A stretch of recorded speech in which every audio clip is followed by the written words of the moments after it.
as you guys know, my name is Cynthia. I run a non-for-profit for youth called Heavenly Sent Youth, where I expose kids to different.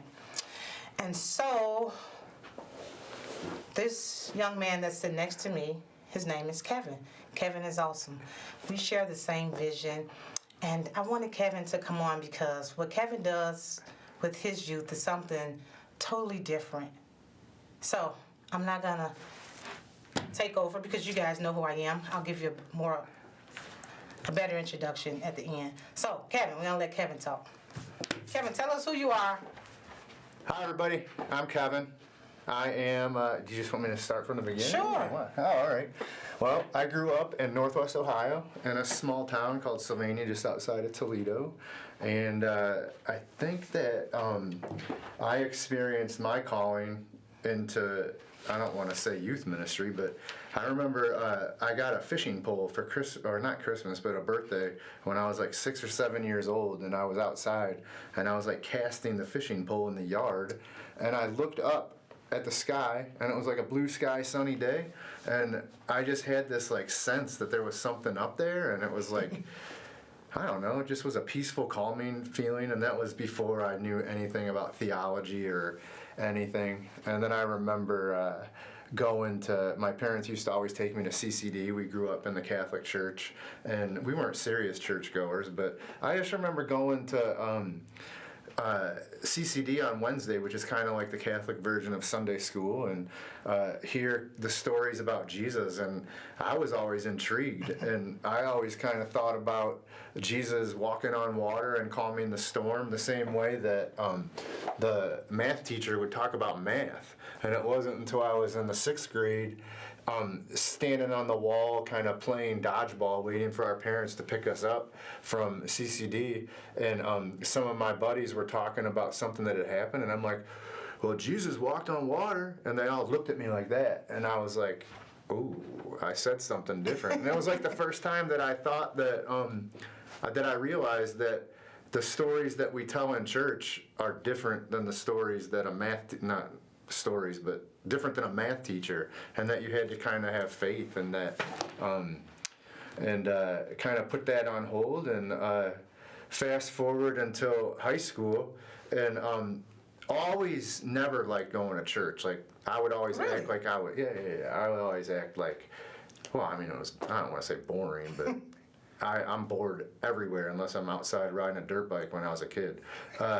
But I remember, what was I going to say? Where was I? Oh, high school. I remember getting to high school, and I was kind of a homebody. I had lots of friends at school, but I was kind of friends with everybody, not really good friends with anyone. And I remember a friend named Eric Haley asked me to go to Young Life. And I had heard about Young Life, and I knew. Wait, what year was this? This was when I was a junior in high school. Wow, so Young Life has been around that long? Oh yeah, Young Life wow. has been around since I think the late 40s Wow. or early 50s, and it started in a small town in Texas. And so you merged it here?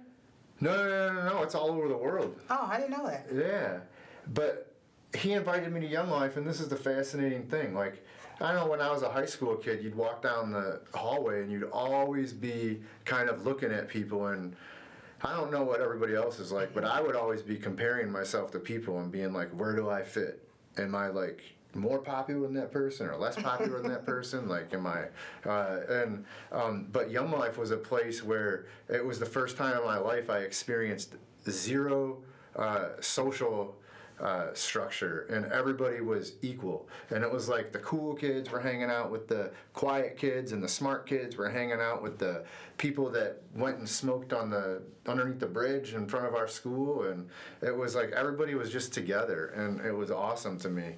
And then my leader invited me to a weekend camp, and that was when they were telling the same stories about Jesus walking on water, and I remembered hearing about those when I was a kid, and I was like, oh my gosh, like this is the same thing as church. And I didn't really do anything with it. And then when I was in late in high school, transitioning into college, like that was when my parents got a divorce, and it was a really I didn't realize it then, but it was a really bad time in my life. Okay, so with that being said, Kevin, you say Young Life started back in the 40s. And so how I met Kevin, I had put a post on Facebook and Kevin reached out. And so I'm sure Kevin did his research on me. And so Kevin invited me out to, what was our first encounter? I think that you came to the church when we had Young Life Club. So my son at the time was in 8th grade, and after me reading about Young Life, so Young Life right now is in Oak Park, right? Yeah. So it's in Oak Park, and so Kevin invited me out, and so at the time my son was like, oh, it was during COVID, a little bit after COVID. He's like, oh, I don't have any friends, da da da da da. So when Kevin invited me out, so we go, and all of these kids are from Oak Park River Forest, and my son is an 8th grader.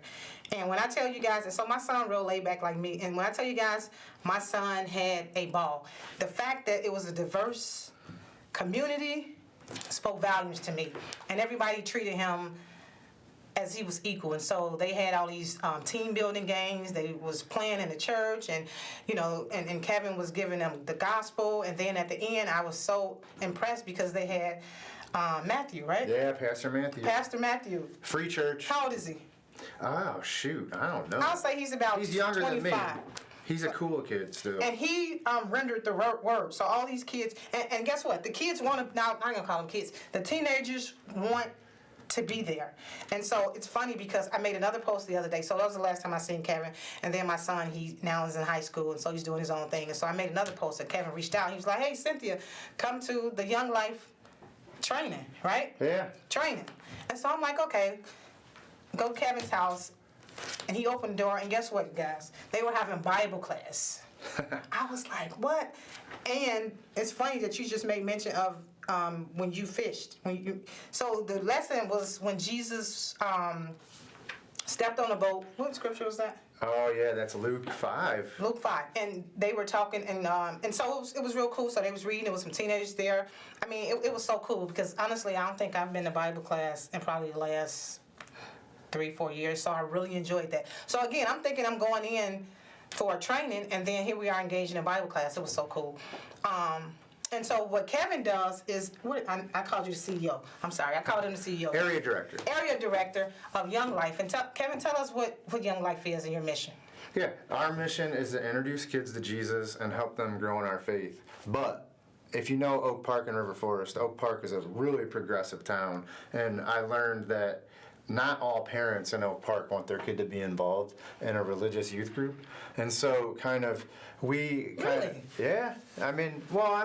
I have kids now, and I'm not so sure I would want people from other religions engaging my kids. And so as like the Christian guy, I respect that. And so we try to create space where kids are encouraged to embrace their family heritage, and we tell historical narratives about Jesus, and we try not to get into like the weeds of the, when you see churches in lots of different churches, we try not to get into what divides churches. We try to just tell stories about Jesus and draw inspiration from like Jesus walking on water. I mean, to me, just falling asleep at night thinking that, wow, some man in history could walk on water. And there's not a lot of theology there, but just the thought of a man, God-man, walking on water opens up your mind, and for some reason it helps you to fall asleep and helps God to like have communion in our spirits and in our hearts, helps us to grow. There's a lot more to it than that, but that's just the beginning. Like, and I like the fact that you guys, they create a space. Like for instance, you invited us to, they took the kids bowling, and it was just so cool, and I'm still amazed at the fact that you guys are teaching the kids about, I wouldn't say Christianity, I'll say Jesus. And so I don't know many organizations that do that. And so to have my son in that space, in a diverse community, was like heaven sent. And so I'm so grateful, Kevin, for you consistently reaching out to me. And it's funny because after the meeting was over with, and I'm like, oh, okay, see you, Kevin. See you guys later. He goes, Cynthia, we need your help. And I'm like, what do you need, Kevin? So I appreciate you. Yeah, I appreciate you guys extending the envelope. I'm excited about it. And have you guys got any? I've been sending emails to some of my friends and Yeah, associates. I was like, what am I getting all these letters of recommendation for? I appreciate y'all. You have that that application was for the students to send letters of recommendation. I'm sorry, I didn't know that. You didn't need a letter of recommendation because I already know you. I appreciate that. Yeah. So yeah, I'm excited. And so, when does it officially start? Is it next year, or you guys? I mean, you guys are operating now. Yeah, Okay. I mean, Thursday night we're having another leadership training, and basically we're how we work is we kind of like get our student leaders, and we don't.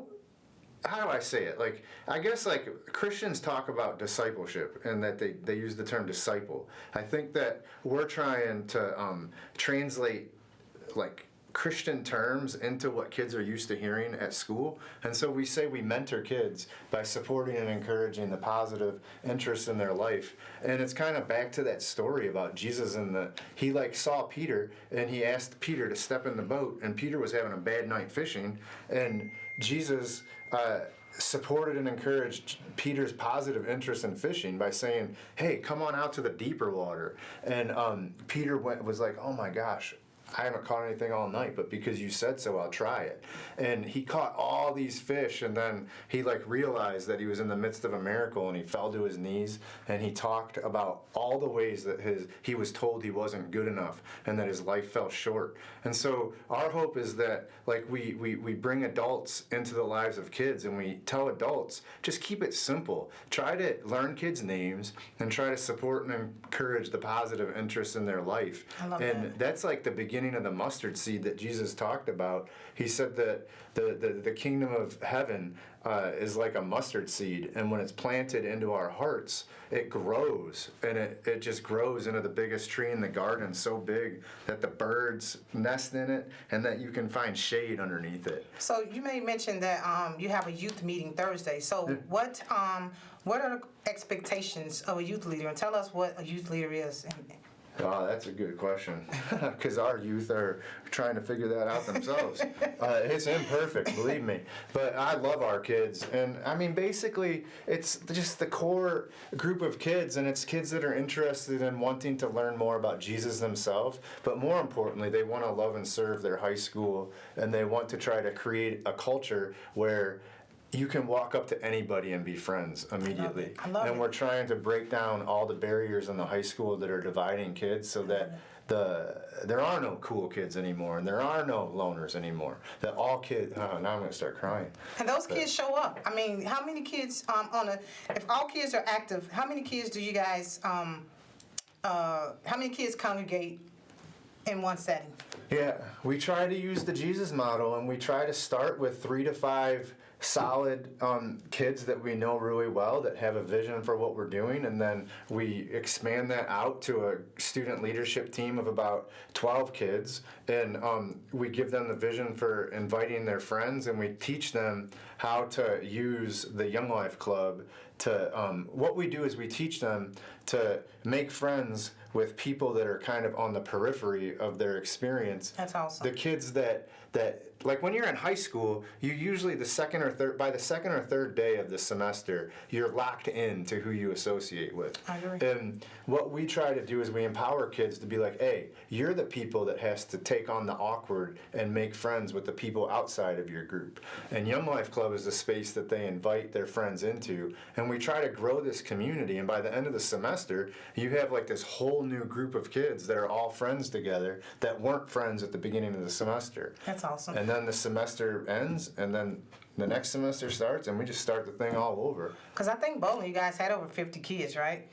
Yeah, and it's interesting because our vision before COVID was to grow club to over 100. That was kind of the vision we gave kids. Wow. And we did that for 9 straight semesters.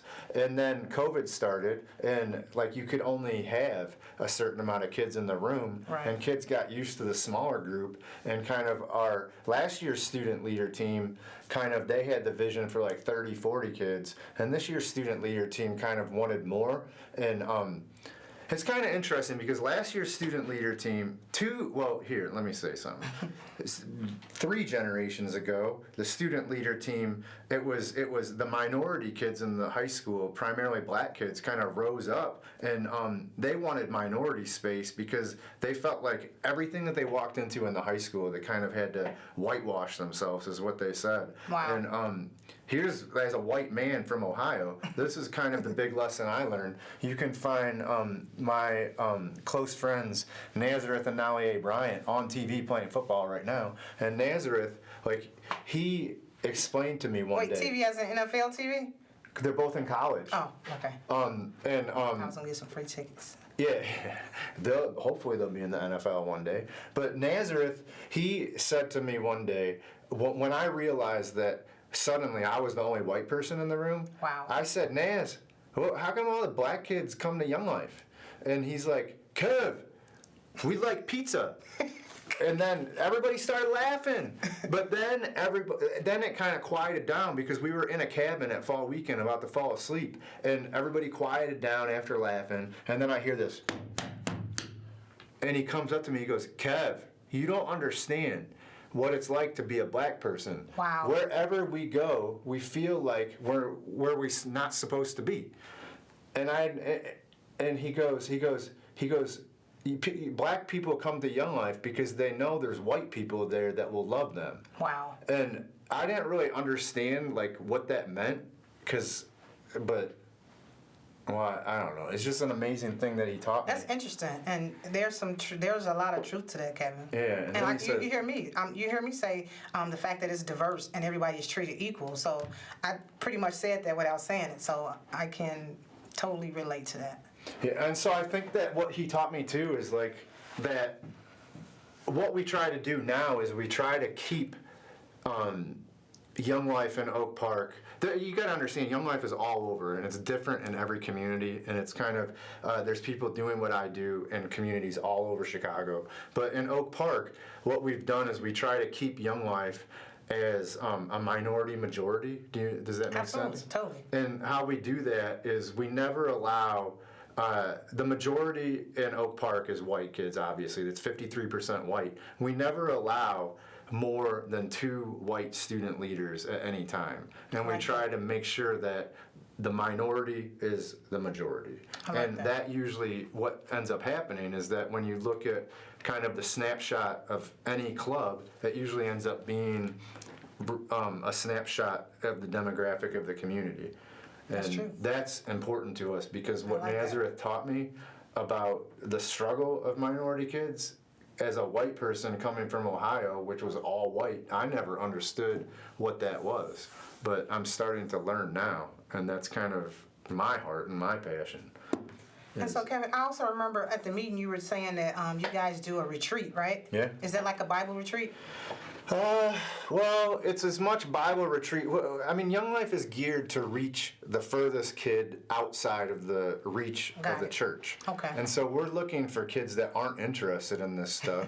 And so the message is geared towards the most uninterested kid. So if you've been going to church all your life, you're going to come to Young Life and you're going to be like, whoa, hey, this is, what are you, you're not teaching nothing. You're all watered down. But the reality is like Jesus, that's what they said about Jesus. Like, Jesus called Matthew the tax collector. Matthew threw this big party. It said that there was a bunch of tax collectors and sinners. And then the religious people in town said to Jesus, why are you hanging out with all these scum? And so that's kind of, I'm not that young. I would never call our kids scum. Of course not. Our kids, I fall in love with our kids. Yes, you do. But they're awesome.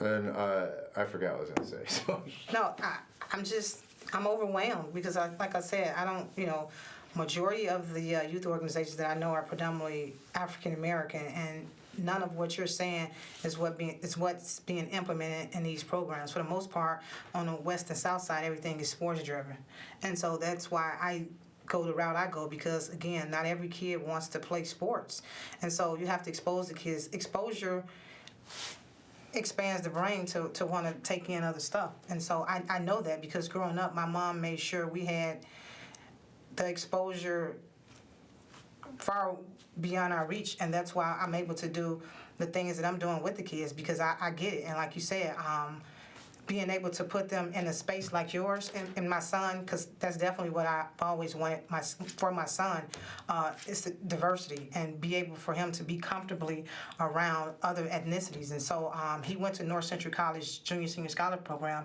in Naperville, and that's totally what they were doing. And then to put him with you guys is like a breath of fresh air. Yeah. I'm glad you said that. I appreciate that. It's always nice to hear that somebody likes what we're doing. I mean, I know our kids like it. I just sent them the flyer that you said, and I sent them the flyer, and I posted way out of my comfort zone. And then as I'm driving here, my phone is in my pocket. It's buzzing. And when I got here, I looked, and it was all the kids wishing me luck. They're That's like, awesome. K-Dog, you're going to kill it.